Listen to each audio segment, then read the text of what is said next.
we have seen in the last lecture the turbulence closure problem, which is that if we time average the governing equations, that is the continuity equation and the momentum balance equations, then we end up with equations in which the variables are indeed the time averaged quantities denoted here by the over bar, but in addition to the time average velocity components and time average pressure, we also have this time averaged values of the fluctuating components ui prime, ui m prime over bar. And we said that these are, in the general case, these are non-zero, and these also vary significantly within the computational domain, and therefore we do not know how they vary, and the variation depends on the type of flow, which means that they remain variables and unknowns. This means that the time averaged equations are really like unknown things, and as a result of time averaging, we have the same 4 time averaged equations which involve together a total of 10 variables rather than 4 variables. Now we would like to look at how to close this problem and come up with a set of equations which has as many number of equations as the number of variables. Then we can try to solve them numerically.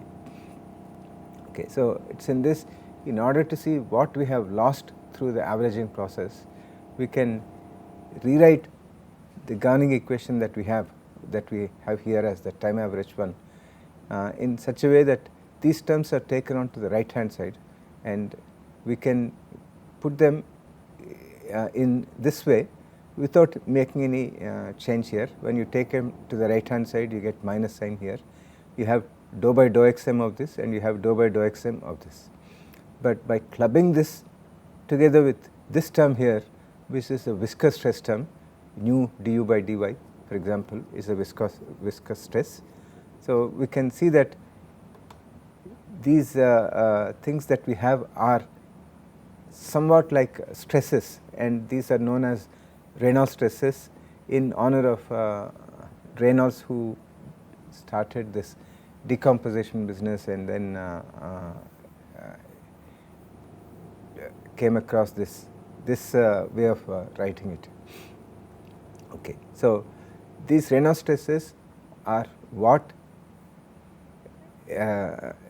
make the turbulent flow, okay, are those things that make turbulent flow different from laminar flow, and one manifestation of that is the time average velocity profile that you have in typically in turbulent flow, and it is expressed in some special coordinates which also shows that we need some special treatment for turbulent flows. And here for example it is plotted as in terms of y plus, where y is the non-dimensional normal distance from the wall, height from the wall, and here it is non-dimensionalized by y plus is defined as y u friction divided by nu. We have seen that already, friction velocity, and the velocity itself is on the y axis is non-dimensionalized by dividing the velocity parallel to the wall by the friction velocity. If you do that, you can see that this is on a linear scale and this is on a log scale. So you have 5, 30, 500 and so on like that, and up to a y plus of 5 you have a linear variation of velocity with distance from the wall, and after that you have a strongly nonlinear region which is followed by quite an extended region where velocity varies logarithmically with y. So you have u versus log y is actually a straight line like this. So based on this you define a viscous sublayer for y plus less than 5 you have no turbulence, and for y plus greater than about 30 and stretching up to 500 and even beyond you have a linear variation between u and ln y. It varies, velocity varies logarithmically with the distance from the wall, and after that you have a wake region in which you have strong effects come into picture. Now when you look at what these distances are in actual quantities, this y plus is y u star by nu, and in our example that we had u star as 0.1 meter per second, and nu is 10 to the power minus 6 meter square per second. So u star by nu is 10 to the power minus 5, is 10 to the power 5. So that means that when you say y plus of 5, it actually means 5 times 10 to the power minus 5 meters is the actual height, and 5 times 10 to the power minus 5 is 0.05 millimeters. So this distance is 0.05 millimeters, and y plus of 30 is 0.3 millimeters in a pipe having a radius of 25 millimeters. So these things are very, very close to the wall, and then y plus of 500 is about 5 millimeters. So all this is within 5 millimeters of the wall, and you have this kind of variation, which is very different from the variation that you would have for laminar flow. And this kind of difference and the variation of all these things is the characteristic difference between turbulent flow and laminar flow, and that is caused by these terms, this term here, dou by dou xm of ui prime um prime bar. If this is neglected, and if you solve these things, you get exactly the same velocity profile as in laminar flow. But so the true inclusion of turbulent flow effects is determined by how we deal with this ui prime um prime, and we have no idea of what these things are, because they vary in a non-monotonic, non-simple way. Something is going up rapidly within a y plus of around 20, the peak value is reached at a y plus of some 10 to 15 y plus. So that means very, very close to the wall, and then it starts decreasing again in a non-monotonic way, in a monotonic way but in a non-linear way, and the response of different stresses is different. Different components is varying in a different way. There is no simple way, algebraic way of representing the variation of these in the general case. This is the case of turbulent flow, fully developed turbulent flow in a pipe. So this is what makes turbulent flow very complicated and very complex, and turbulence even today is considered as one of the unsolved problems of physics, not engineering, but physics, and many generations of physicists have worked on it, and fluid dynamicists have worked on it to make significant advances of turbulent flow. We understand much more, we can predict much more today about turbulent flow than what we could have done over the past 100-150 years. We won't be able to deal all that, but we will be looking at some simple things that are easy for us to understand, okay, especially from the closure point of view. If we have 10 variables and 4 equations, then how do we solve? So let us reduce the problem, complexity of the problem, from 3D flow to 1D flow, and we are considering steady fully developed turbulent flow between two infinitely long and wide parallel plates. So here you have pressure gradient is constant, the velocities v bar and w bar in the other two directions are 0, and only u bar is non-zero. It is like 1D flow that we know for the corresponding laminar flow between two infinitely long and wide parallel plates, which is fully developed, and since it is fully developed, d by dx of anything else is 0. So if you now look at what these things mean to the time average continuity equation, you get d by dx of u bar equal to 0. That is anyway understood because it is fully developed flow. So there is nothing much coming from the continuity equation. The time averaged x momentum balance equation, where x is in the flow direction, has this thing, and all the red quantities here are 0.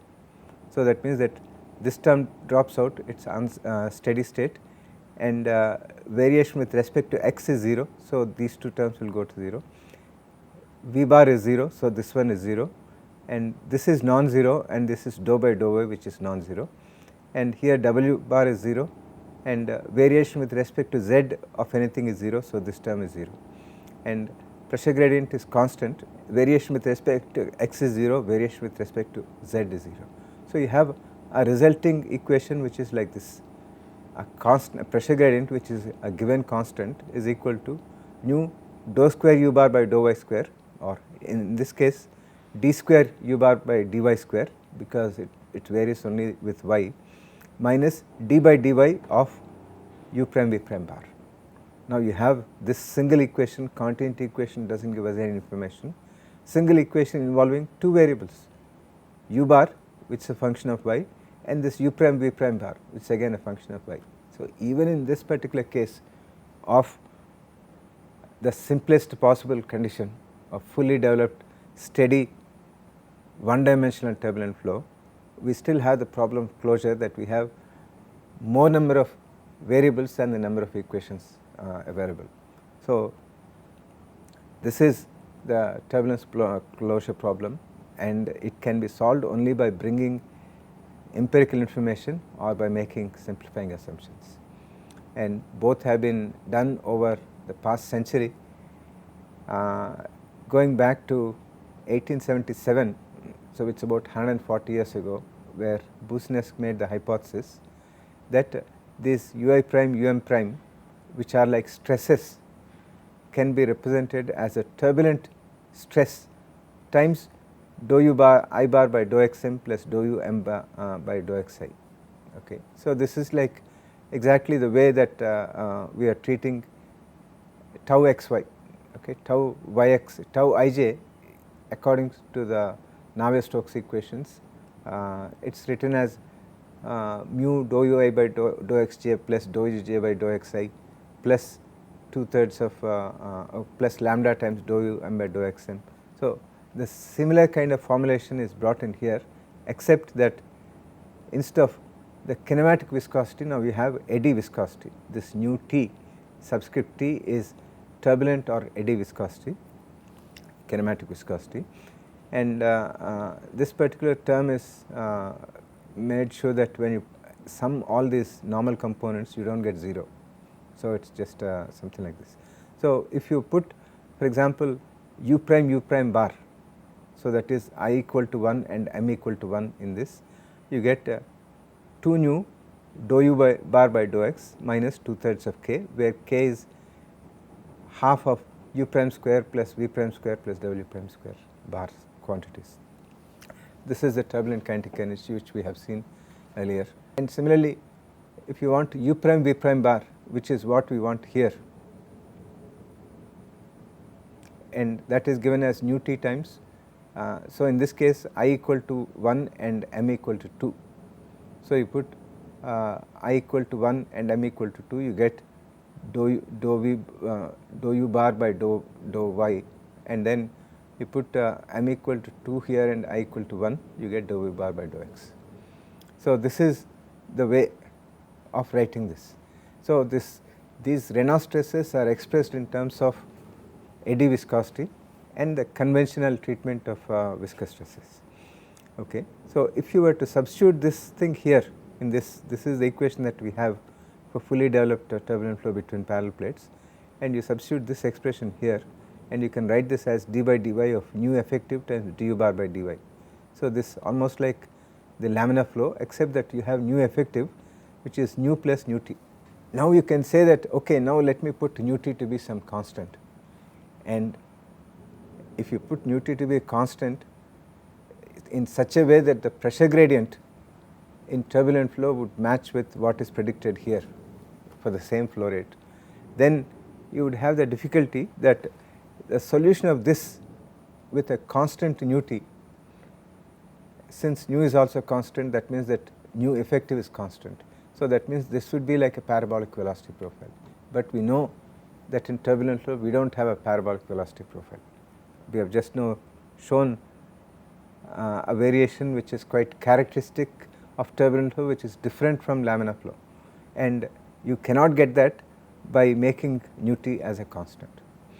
Okay. So nu t has to vary with y in order to have a different velocity profile. If you make nu t as constant, then this whole thing is exactly like a fluid with a higher viscosity, but that's not all what turbulence is, turbulent flow is. Okay. So it must have a different velocity profile while matching pressure gradient. Small mistakes here. So the quest for a proper formulation of nu t, given that this possibility is a possible way of modeling, has led after 50 years has led to success through Prandel's mixing length model, where Prandel in 1925, this Prandel is the same Prandel of the Prandtl number for heat transfer and all that. So, this model has come to be known as the mixing length model. So, we will just see what it is.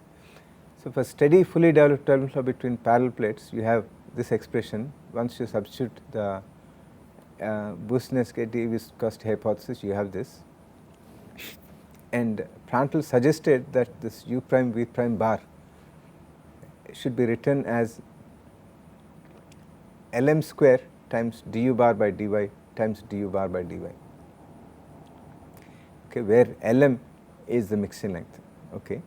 And so, if you now were to write this, because it is 1D flow, dou v bar by dou x is 0. So, u prime v prime bar is nothing but nu t times du bar by dy. So, if you were to take this out, that will give you a nu t of Lm square times du bar by dy, where Lm is the mixing length. Okay. Why this is made in this particular way? Okay, there can be many picturizations of this. The mixing length can be seen as a characteristic distance over which turbulent eddies are mixing fluid layers, okay, having different momentum and velocity.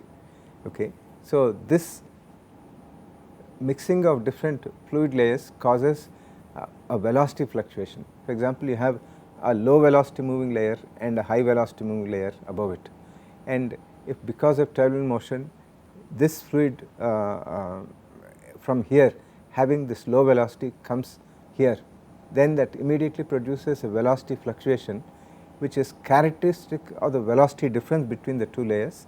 And so,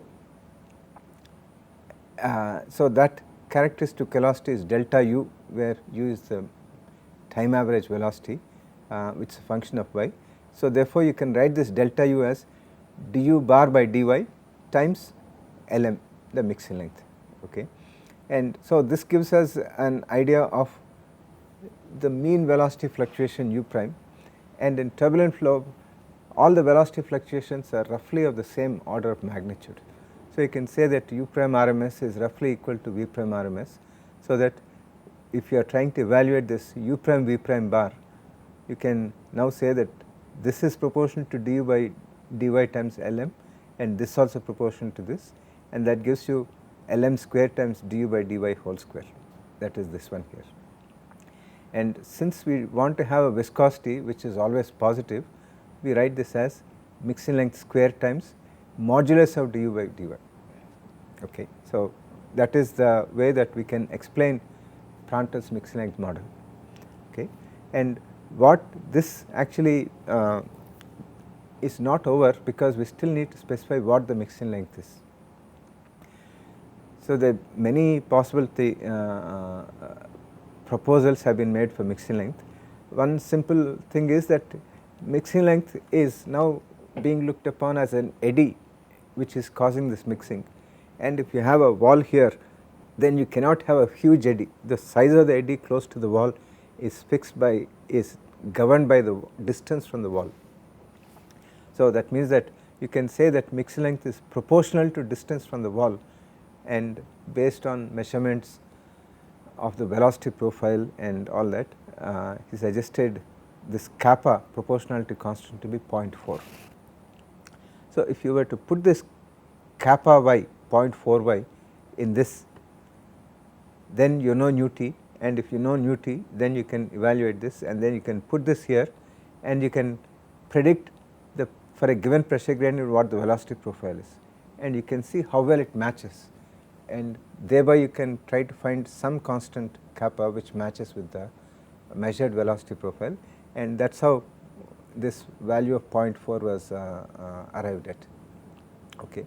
So, this particular model is such that with Lm as being proportional to kappa times y, okay, and mixing length itself, viscosity itself being proportional to Lm square. So, that is y square, and then you have du by dy which itself varies with y. So, that means that in this model you have nu t turbulent viscosity which is a function of y, and we said that this functional dependence of y is necessary for us to get a velocity profile which is different from that of laminar flow velocity profile. But it is this particular form which actually gives us a velocity profile which matches with what is measured experimentally. Okay. So, in that sense, that is why it has been so difficult to get this, and that is why this particular model has survived the test of times, and it is still used in for very simplistic things, and it has been very successful, highly successful in predicting the logarithmic variation of velocity in the near wall region, and several modifications have been proposed for this, and this model is, with those kind of modifications, is supposed to work very well in the near wall region. So, that is y plus of maybe up to 200 up to 500 like that. As you go deeper and deeper into the flow and farther away from the wall, then other effects come in, and so at that point this model will be failing a bit. Okay. So, what we have considered is essentially flow along a wall parallel to the wall, but the same idea can also be extended to other types of flows. For example, flow between two mixing layers. We have high velocity jet and low velocity jet, they mix and then they form a mixing layer which is growing bigger and bigger, and if you want to look at what is the expansion of this kind of jet, rate of expansion with distance, then you can again come up with a prescription for mixing length. You can also have wake flow, you have a bluff body, behind that you have low velocity region which again ultimately becomes fully developed flow, and the velocity in the wake region can also be predicted by having its own mixing length model. So, there have been several kinds of mixing length models proposed for different kinds of flows. These several models are can be considered both an advantage and also a disadvantage when you look at the model. It is an advantage because the model can be applied not just for flows which are parallel to the wall in pipe flow, but they can also be applied for boundary layer flow, they can be applied for as I mentioned flow over a sphere type of things, and flow behind bluff bodies, wedge flow, all these kind of flows can be treated with an appropriate model for the mixing length, and that enables us to do turbulent flow calculations over these kind of aerofoils and those type of practical applications. But it is also a disadvantage because for each case you have to come up with a mixing length model, and how do you know which one is correct? You have to do experiments, and if you have to do experiments and fix this value, then what are you actually getting from the prediction? So, there is that kind of problem that is there.